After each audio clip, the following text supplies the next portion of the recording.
Terima kasih sudah mengklik video ini. Sesaat lagi kita akan menyaksikan khotbah dari Pendeta Debbie Basjir yang berjudul Jangan Sombong. Selamat menonton, Tuhan memberkati. Satu-satunya cara kita hidup dengan rendah hati di hadapan Tuhan adalah dengan kita mau taat akan firman, akan seluruh kehendak Tuhan. Saya berdoa setiap kita yang hadir sore hari ini, kita datang dengan rasa lapar dan haus akan Tuhan. Kita bersyukur Tuhan masih beri kita kesehatan, kekuatan. Mari kita hidup dengan sungguh-sungguh taat di hadapan Tuhan. Dan sungguh-sungguh merendahkan hati kita. Mari buka bersama Yesaya pasal yang kedua, ayat yang ke-11.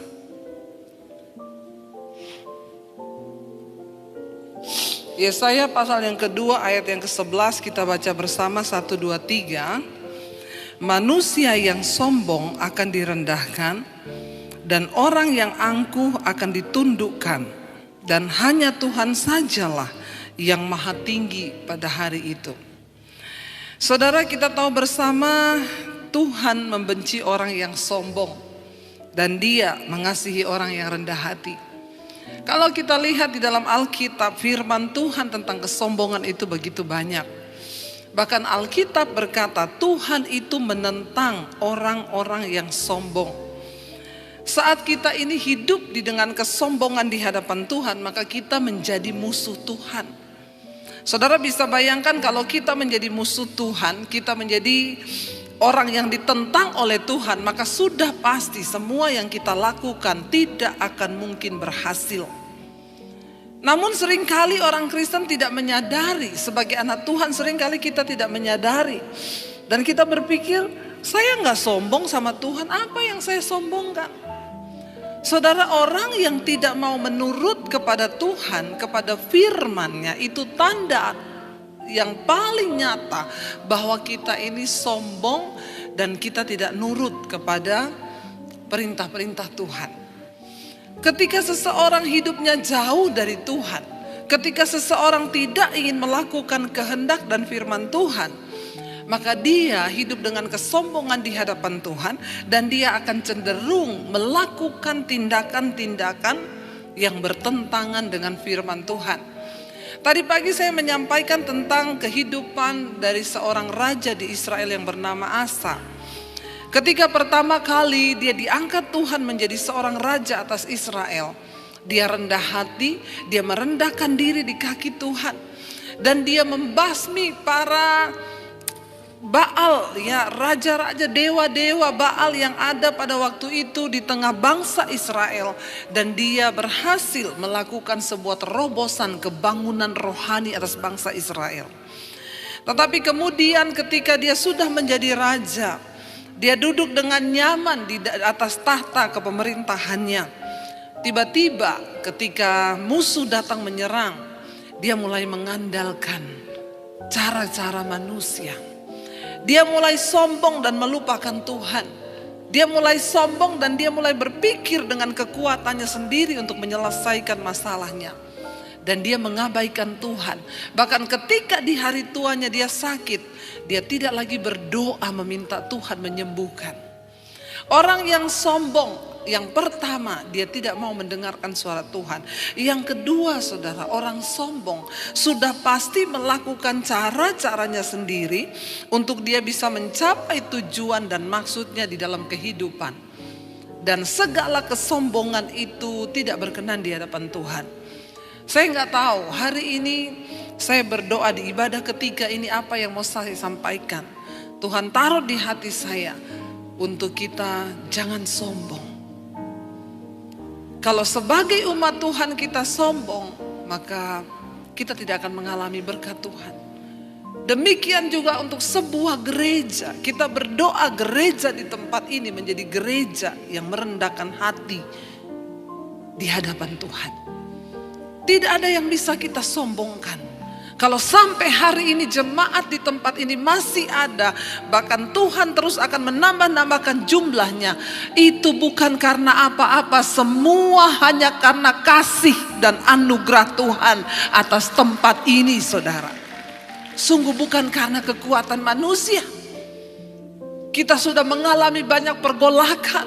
Kita melihat, saya tuh meneteskan air mata ketika pertama kali ibadah di tempat ini dibuka. Jemaat yang hadir begitu luar biasa. Cuma satu yang ada di hati saya, Tuhan masih berkenan atas tempat ini, saudara. Tuhan masih berkenan atas gerejanya. Karena itu mari kita merendahkan diri. Semakin hari kita semakin merendahkan diri, bahkan dalam kehidupan kita. Mari kita merendahkan diri setiap saat di kaki Tuhan. Tadi pagi kita sudah belajar, saudara nanti bisa lihat di live streamingnya. Bagaimana akhirnya Asa dijatuhkan dari pemerintahannya. Karena yang tadinya dia rendah hati, tiba-tiba dia berubah menjadi sombong, saudara. Kita akan melihat, saudara, kalau kita menjadi sombong, ya maka apa yang akan terjadi dengan hidup kita? Saya percaya, saudara, dia Tuhan, ya Tuhan yang membenci kesombongan, dan karena itu ya kita ini harus sungguh-sungguh juga ya meminta kepada Tuhan, saudara, untuk kita bisa terhindar dari segala kesombongan. Ada satu kisah di dalam ya Alkitab dari seorang raja juga yang ada di Israel, tapi raja ini jarang dibahas, saudara, karena memang ya dia tuh sombong dan dia memperoleh kemenangan karena kesombongannya. Mari kita lihat bersama. Kita buka di dalam 1 Raja-Raja pasal yang ke-16. Ya, 1 Raja-Raja pasal yang ke-16. Kita akan lihat bersama, saudara, bagaimana ayat yang ke-8. Kita baca mulai dari ayat yang ke-8. 1 Raja-Raja pasal 16 ayat yang ke-8. Dalam tahun ke-26 zaman Asa, Raja Yehuda, Ela anak Baesa menjadi raja atas Israel di Tirsa. Saudara, Baesa ini ketika itu Israel sebuah kerajaan yang utuh, ya, yang sering disebut dengan kerajaan Israel ya bersatu, lalu pecah menjadi dua, yaitu kerajaan utara dan kerajaan selatan. Kerajaan ya utara itu di bawah Baesa rajanya, yaitu Israel di Yerusalem, dan selatan itu di Yehuda, Asa sebagai rajanya. Ya, dan Baesa ini memiliki anak, saudara, yang namanya ya Ela, anak Baesa. Dia menjadi raja atas Israel di Tirsa. Ia memerintah 2 tahun lamanya. Ayat yang ke-9 kita lihat di sini, yang akan kita bahas adalah seorang raja yang bernama Zimri. Jarang dibahas kisah raja ini, bahkan mungkin saudara baru dengar ada ya raja Israel namanya Zimri. Zimri pegawainya yang menjadi panglima atas setengah dari pasukan kereta mengadakan persepakatan melawan dia. Dia ini orang yang sombong. Dan karena dia sombong, dia jauh dari Tuhan, dia ingin mengokohkan dirinya sendiri. Dan kadang-kadang orang sombong itu bisa memperoleh apa yang dia mau. Karena dia gigih berjuang dengan kesombongannya. Tetapi apa yang didapat dengan kesombongan itu pasti akan runtuh cepat atau lambat. Ya, lalu di saat dikatakan Zimri, pegawainya yang memimpin panglima, yang menjadi panglima atas setengah dari pasukan kereta, mengadakan persepakatan melawan dia. Ketika ia minum-minum sampai mabuk di Tirsa, jadi ceritanya Raja Ela ini minum-minum sampai mabuk di Tirsa, di rumah Arza yang menjadi kepala istana di Tirsa, datanglah Zimri lalu membunuh dia dalam tahun ke-27 zaman Asa, Raja Yehuda, dan ia menjadi raja menggantikan dia. Perhatikan, saudara, Zimri membunuh Ela sebagai raja di negara bagian yang ada di Tirsa. ketika dia membunuh Ela, saudara, ketika dia sedang mabuk minum, lalu dibunuh oleh Simri, dan akhirnya Simri melantik dirinya sendiri menjadi raja atas Israel. Ingat, kesombongan dapat memicu seseorang untuk mendapatkan apa yang dia mau, dan memang kelihatannya tercapai. Tapi ingat, Tuhan menentang orang yang sombong. Lalu akhirnya Simri mengangkat dirinya menjadi raja di Tirsa, saudara ya. Ayat yang ke-10 dikatakan, datanglah Simri lalu membunuh dia dalam tahun ke-20 zaman Asa Raja Yehuda, dan ia menjadi raja menggantikan dia. Ayat 11. Pada waktu ia menjadi raja itu, segera sesudah ia duduk di atas tahtanya, ia membunuh seluruh keluarga Baesa. Seluruh keluarga ayahnya Raja Ela, yaitu Baesa, dibunuh mati sama Simri ini. Ketika dia menjadi raja, ya, dia bunuh semua keluarganya supaya tidak ada yang tersisa, saudara. Dikatakan di sana, pada waktu ia menjadi raja itu, segera sesudah ia duduk di atas tahtanya, ia membunuh seluruh keluarga Baesa. Tidak ada seorang pun laki-laki pun yang tersisa daripadanya yang ditinggalkannya hidup. Juga kaumnya dan teman-temannya semua dibunuh. Yang dianggap berkomplot dengan Raja Baesa dan Ela, teman-temannya, anaknya laki-laki, keluarganya dibantai habis oleh Simri. Kenapa? Karena kesombongan dia ingin menjadi raja, saudara.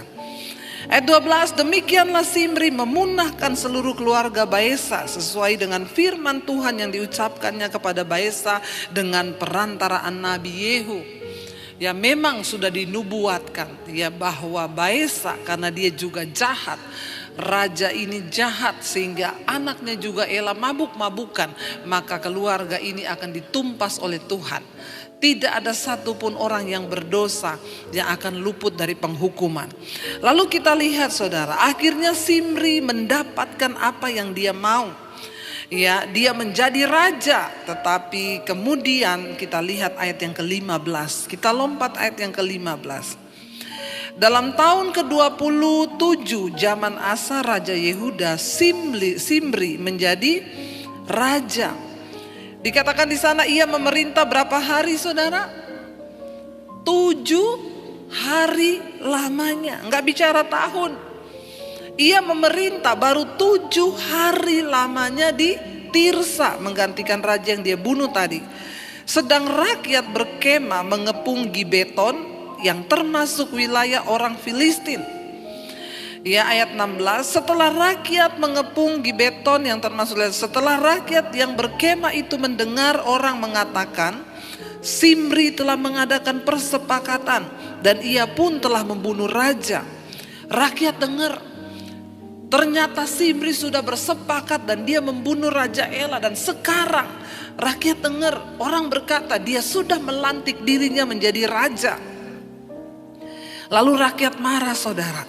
Mereka ingin membalas dendam kepada Simri sebagai apa yang sudah dia lakukan.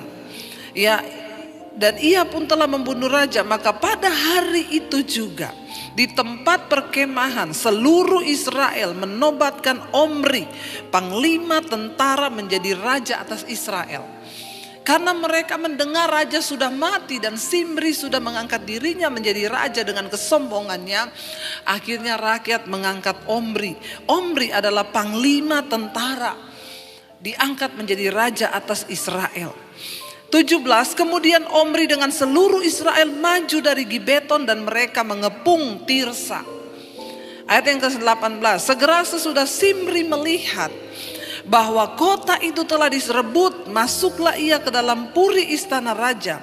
Ia membakar istana raja itu sedang ia sendiri ada di dalamnya dan ia mati. Buah apa yang diterima Simri dari dosa kesombongan yang sudah dia lakukan?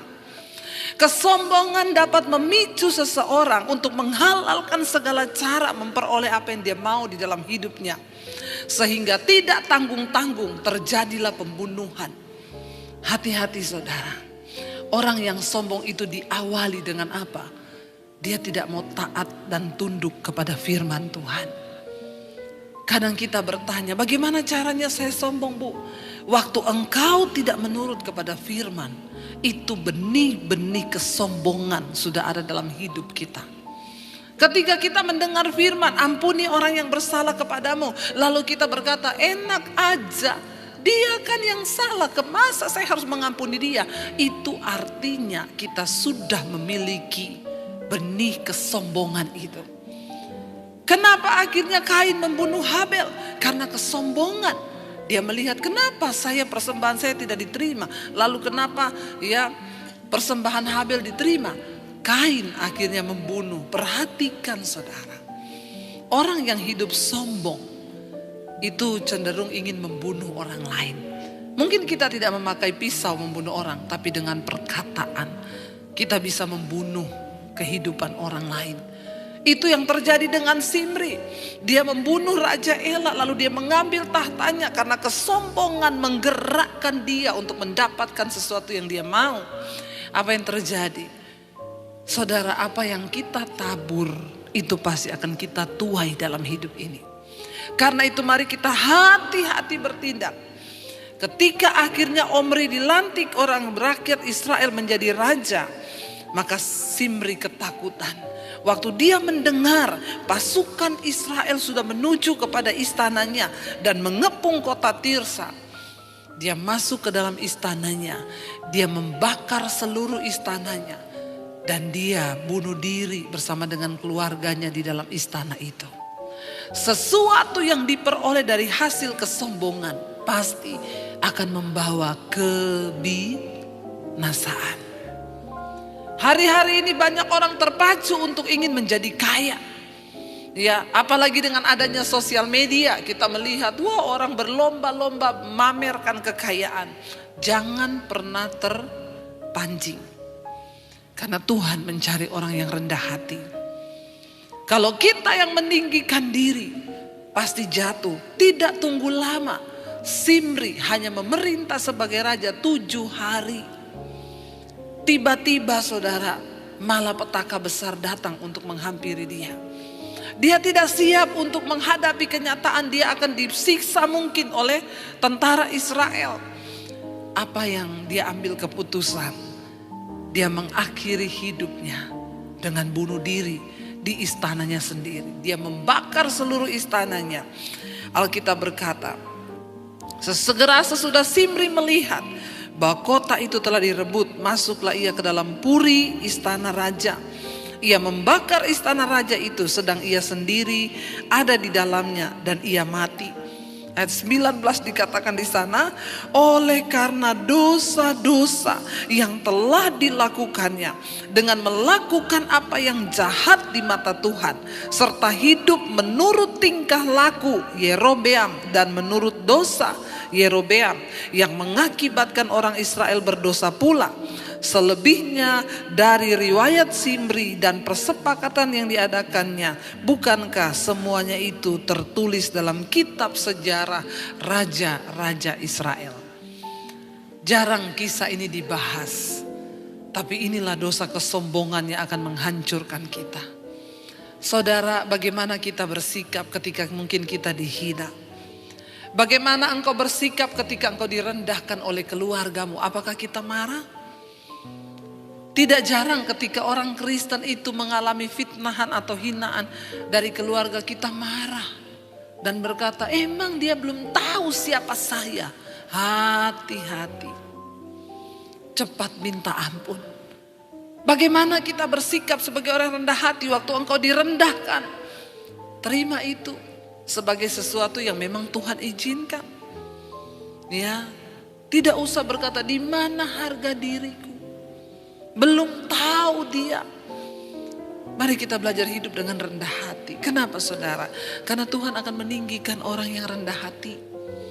Kalau engkau mau melihat peninggian dari Tuhan, buang segala benih kesombongan. Orang yang sombong itu suka berbantah dengan Tuhan. Bukan cuma dengan sesama. Kalau dengan sesama udah pasti. Kenapa? Karena orang sombong itu selalu merasa diri benar. Hati-hati para suami. Sebagai laki-laki seringkali kita merasa ya kita harus dihargai, lalu kesombongan kita muncul. Ketika istri memberikan kita nasihat, kita berkata, "Gak usah kamu ngomong-ngomong sama saya tahu apa yang saya lakukan." Hati-hati dengan kesombongan. Sebagai istri pun kita harus dengan rendah hati untuk menerima masukan dan nasihat dari suami. Mari kita belajar sebagai anak-anak dalam rumah tangga, hormati ayah ibumu, itu bagian engkau hidup dengan rendah hati supaya masa depanmu dipelihara oleh Tuhan. Firman Tuhan itu gak pernah berdusta. Kita belajar dari setiap kisah yang ditulis dalam Alkitab untuk membuat apa? Hidup kita ini semakin bijaksana. Bagaimana cara kita hidup dengan rendah hati di hadapan Tuhan? Mari kita dengar-dengaran akan firman Tuhan. Kenapa? Karena Tuhan itu selalu berbicara. Tuhan menegur dan Dia menjawab doa kita. Jangan pernah berbantah dengan Tuhan.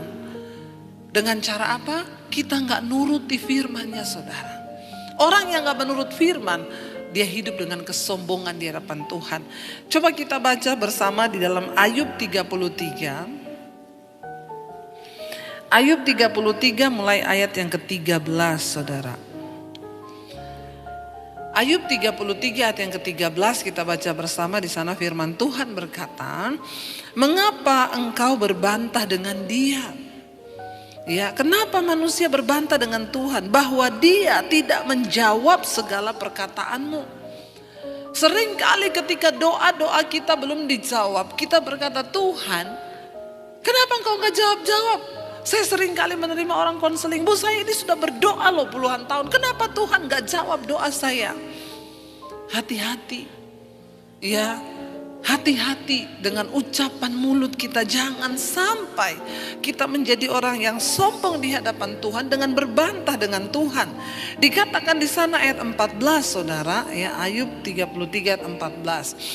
Karena Allah berfirman dengan 1-2 cara, tetapi orang tidak memperhatikannya. Tuhan itu selalu mau mengingatkan kita. Dia berbicara kepada kita, Dia menjawab kita itu dengan 1-2 cara. Artinya apa? Tuhan itu punya berbagai cara untuk menjawab, untuk menuntun kita, untuk memberitahu kepada kita jalan-jalan yang benar. Tapi seringkali kita ini tidak memperhatikan. Tuhan bisa bicara lewat istrimu, lewat suamimu, lewat anakmu, bahkan lewat siapa saja. Tapi kalau orang sombong, dia tidak pernah akan memperhatikan nasihat. Baik itu datang dari siapa saja, gak mungkin. Seringkali Tuhan akan menjawab kita lewat orang ngomong. Ya, lewat apapun itu bisa menjadi ketika hati kita terbuka dan kita hidup dengan rendah hati di hadapan Tuhan. Tapi kalau kita ini sudah tertutup hati, kita hidup dengan kesombongan, saudara, maka tidak mungkin dikatakan di sini karena Allah berfirman dengan 1-2 cara, tetapi orang tidak memperhatikannya. Orang yang sombong gak mungkin memperhatikan. Ayat 15, bisa lewat apa Tuhan berbicara? Dalam mimpi, dalam penglihatan waktu malam, bila orang tidur, nyenyak tidur, bila berbaring di atas tempat tidur. Ayat 16, maka Ia membuka telinga manusia dan mengejutkan mereka dengan teguran-teguran. Seringkali Tuhan bicara kepada kita sebelum kita tidur malam. Tetapi bagaimana Tuhan bisa berbicara? Dia menunggu respon kerendahan hati kita. Makanya sebelum tidur malam, introspeksi diri. Tuhan, apakah hari ini aku sudah hidup berkenan kepadamu? Kalau ada yang salah dari hidupku, bicara kepadaku Tuhan. Tuhan berbicara, saudara, ketika kita tidur malam. Ya, saya sering kali mengalami ketika kami akan ambil keputusan-keputusan penting di dalam hidup kami. Kami berdoa, saya dan suami. Tuhan berbicara, kadang-kadang tengah malam tiba-tiba kebangun. Tuhan taruh sesuatu di hati saat kita tidur nyenyak. Kebangun, satu kali saya dan suami minta sebuah peneguhan. Jam 2 malam kami berdua sama-sama kebangun. Suami saya bilang, "Say, besok itu nanti kita ambil keputusan gini-gini." Saya bilang, "Iya, saya juga dapat yang sama." Jam 2 malam. Lagi tidur nyenyak, kebangun tiba-tiba Tuhan berbicara. Kenapa kita bisa mendengar dan mengalami tuntunan Tuhan yang seperti itu? Lalu benar kita terhindar dari sebuah keputusan yang besar yang akan kita ambil. Tuhan menuntun asal kita mau dengan rendah hati berkata, saat keputusan itu akan kami buat, kami berdua berdoa setiap hari gandeng tangan. Tuhan, kami sepakat. Kalau ini bukan kehendak-Mu, jauhkan.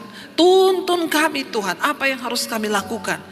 2 hari, 3 hari mendekati, selama beberapa hari kami terus berdoa. Kami merendahkan hati Tuhan, memohon petunjuk-Mu untuk keputusan yang akan kami buat. Dan benar, besok keputusan itu mau diambil. Jam 2 malam suami saya tiba-tiba kebangun, saya pun tiba-tiba kebangun. Dan kita malam itu langsung ngomong, "Say, Tuhan tuh bicara gini. Iya, besok kita minta kesepakatan sesuai tuntunan Tuhan." Dan benar-benar terjadi. Saudara, Tuhan bisa berbicara. Asalkan kita dengan rendah hati. Masalahnya, kenapa kita gak pernah dapat tuntunan Tuhan? Kita tuh berjalan dengan pikiran kita sendiri. Alkitab bilang terkutuklah orang yang mengandalkan kepintarannya. Tuhan yang tahu masa depan kita. Tuhan yang tahu keputusan yang akan kita buat. Tuhan yang tahu apa yang akan kita ambil. Tuhan bahkan yang tahu segala sesuatu sebelum itu terjadi. Karena itu perlu ingat saudara, Tuhan pegang blueprint, perencanaan hidup kita itu ada di tangannya. Kenapa kita harus cari Tuhan? Kenapa kita harus merendahkan diri? Karena Dia yang pegang buku kehidupan kita. Bahkan kematian kita itu Tuhan tahu. Kita gak tahu apa-apa. Makanya kita perlu mendekatkan diri kepada Tuhan. Di sana dikatakan Tuhan bisa berbicara dengan 1-2 cara. Allah berfirman dalam mimpi, dalam penglihatan, waktu malam, bila orang tidur nyenyak, bila dalam pembaringan di atas tempat tidur, maka Ia membuka telinga manusia dan mengejutkan mereka dengan teguran-teguran. Yes, saya sering mengalami. Tuhan mengajari kamu itu gini. Dan saya belajar untuk taat melakukan. Bahkan ketika saya ditipu orang, uang saya di bawah 300 juta. Tiap hari saya marah sama suami. Kenapa? Kami bangun studio, uangnya di bawah 300 juta. Saya bilang sama suami, makanya kamu tuh pilih pemborong gak bener, harusnya gini. Lalu akhirnya kehilangan damai sejahtera. Sampai satu waktu, saya sudah merasa tidak nyaman ini. Roh Kudus sudah tidak nyaman. Tiap hari saya emosi mengingat itu. Karena 300 juta saudara, lumayan kan bisa buat beli kerupuk dimakan 1 RT. Tapi tiba-tiba satu malam saya bertanya, Tuhan, kenapa ini terjadi? Kenapa Engkau izinkan Tuhan? Ini uang untuk bangun studio kami, untuk bisa pelayanan di YouTube. Tiba-tiba Tuhan tuh bicara, lepaskan pengampunan. Kenapa aku izinkan engkau mengalami? Kamu kan sering konseling orang kalau datang, Bu saya ditipu orang berapa? 5M. Lupakan aja, uang gampang dicari tapi damai sejahtera itu susah didapat. Sekarang kamu mengalami, kamu bisa gak melakukan apa yang kamu katakan? Waduh berat saudara. Tuhan berat. Tapi Tuhan bilang gak ada pilihan, taat lakukan. Saya berdoa hari itu saya menangis, ampuni saya Tuhan. Jagai hatiku Tuhan, supaya aku bisa melepaskan pengampunan. Aku mau menjadi pelaku firman-Mu. Lalu Roh Kudus mulai tuntun, sekarang kamu SMS orang itu. Kamu bilang bahwa kamu melepaskan pengampunan. Saya ambil HP, saya SMS orangnya. Saya tadinya kepahitan sama kamu, saya jengkel sama kamu, saya marah sama kamu, terkutuk kamu. Tapi hari ini Tuhan tegur saya lepaskan pengampunan buat kamu. Enggak sampai di situ, sudah mau selesai saya mau kirim, Roh Kudus ngomong tulis. Dan mulai hari ini saya tidak akan tagih uang itu. Saya bilang, kalau itu tunggu dulu Tuhan. Lumayan 300 juta. Roh Kudus ngomong, tulis itu. Ngomong, tulis sekarang. Dengan berat hati. Tapi saya mau merendahkan diri. Saya tulis, dan mulai sekarang bergetar tangan saya. Dan mulai sekarang, stop dulu. Tarik napas. Ada harga yang harus dibayar. Waktu kita mau merendahkan hati, mendengarkan suara Tuhan. Saya tulis, dan mulai hari ini, saya tidak akan tanya kamu pertanggungan jawab. Karena tiap hari saya, mana pertanggungan jawab? Dia balas, notanya belum kekumpul, banyak yang hilang. Saya balas, besok saya tunggu.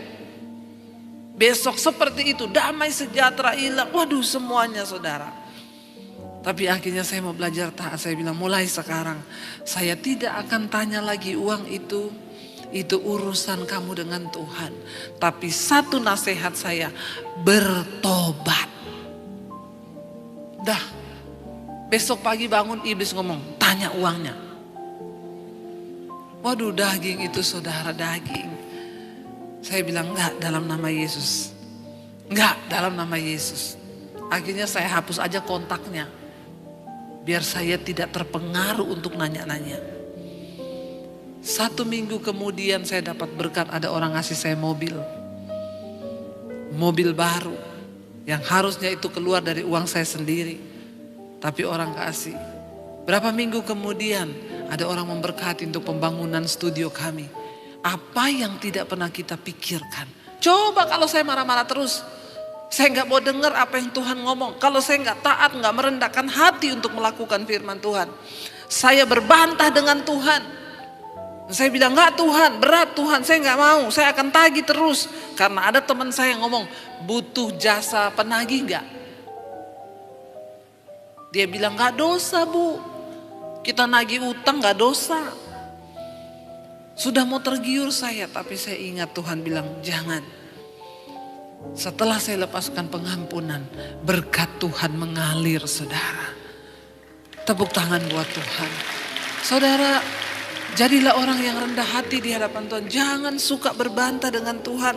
Lalu dikatakan di sana saudara ayat yang ke-17. Untuk apa Tuhan menegur kita? Untuk menghalangi manusia dari perbuatannya dan melenyapkan kesombongan orang. Tuhan itu menegur, firman Tuhan itu berbicara untuk apa? Untuk menghalangi manusia dari perbuatannya dan untuk dikatakan di sana melenyapkan kesombongan mereka. Kenapa tadi ya Raja Simri bisa membunuh seperti itu?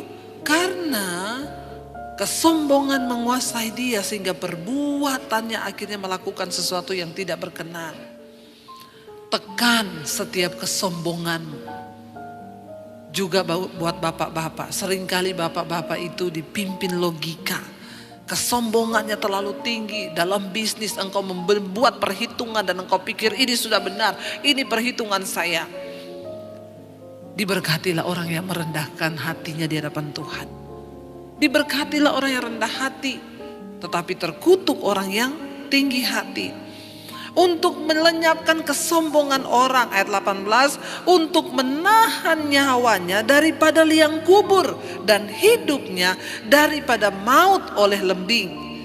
Dengan penderitaan ia ditegur di tempat tidurnya dan berkobar terus-menerus bentrokan dalam tulang-tulangnya. Saudara, seringkali Tuhan menegur lewat sakit penyakit. Bisa jadi itu teguran Tuhan. Ya, ada orang datang sama saya, bu saya batuk-batuk gak sembuh-sembuh. Bapak merokok? Iya.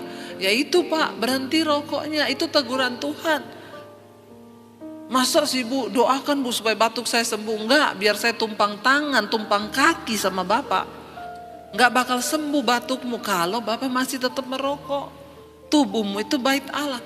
Tuhan berbicara lewat sakit penyakit. Di tempat tidur orang terbaring. Sadar saudara. Jangan terus hidup dengan kesombongan. Orang-orang yang gak mau terima kebenaran dikatakan jangan merokok. Jawabannya apa? Saya ini kalau merokok malah mati loh bu. Ada orang Kristen yang seperti itu. Kalau engkau mau lihat Tuhan pelihara hidupmu hari-hari ini, mari taat kepada firman-Nya. Mari tundukkan hati kita kepada Tuhan. Kita lihat 1 Samuel pasal yang kedua ayat yang ke-10. 1 Samuel pasal yang kedua ayat yang ke-10, firman Tuhan berkata di sana, orang yang berbantah dengan Tuhan akan dihancurkan. Atas mereka ia mengguntur dari langit. Tuhan mengadili bumi sampai ke ujung-ujungnya. Ia memberi kekuatan kepada raja yang diangkatnya dan meninggikan tanduk kekuatan orang yang diurapinya. Daripada kita jadi orang yang melawan Tuhan dan dilawan Tuhan, berbantah dengan Tuhan, lebih baik kita menjadi orang yang diurapi dan diangkat tinggi oleh Tuhan. Orang yang rendah hati akan diangkat tinggi Tuhan, saudara. Karena itu saya berdoa, biarlah segala kesombongan kita dihancurkan Tuhan. Ya, kita baca satu ayat lagi, Yesaya 45, sambil saya undang para imam musik maju ke depan. Yesaya 45 ayat yang ke-9. Baca bersama, firman Tuhan berkata 1, 2, 3. Celakalah orang yang berbantah dengan pembentuknya. Dia tidak lain dari beling periuk saja. Adakah tanah liat berkata kepada pembentuknya, apakah yang kau buat? Atau yang telah dibuatnya, engkau tidak punya tangan. Waktu kita hidup dalam kesombongan dan tidak mau taat kepada Tuhan, kepada firman-Nya, itu artinya kita berbantah dengan Tuhan. Firman ini berkata, celaka orang yang berbantah dengan pembentuknya. Kita ini hanya tanah liat. Kita ini hanya hembusan nafas. Sekali Tuhan bilang napas kita berhenti hari ini, berhenti saudara. Kenapa Tuhan masih beri kita kesempatan hidup? Supaya kita punya waktu untuk bertobat. Supaya kita bisa belajar hidup rendah hati di hadapan Tuhan. Supaya kita banyak introspeksi diri hari-hari ini. Ingat, kita ini hanya tanah liat. Celakalah orang yang berbantah dengan pembentuknya. Dia tidak lain dari beling periuk saja. Di mana ada periuk yang membantah pembuatnya dan berkata, kamu bikin apa saya? Biar kita berkata, Tuhan, kami ini hanya bejana. Engkau penjunannya. Kami mau taat kepadamu. Kami mau merendahkan diri di hadapan-Mu Tuhan. Waktu kita merendahkan diri, percayalah saudara, ketika engkau angkat tangan, maka Tuhan akan turun tangan atas hidupmu. Dia tidak pernah menahan kebaikannya terhadap orang-orang yang hidup takut akan Dia. Mari kita bangkit berdiri bersama. Terima kasih Tuhan.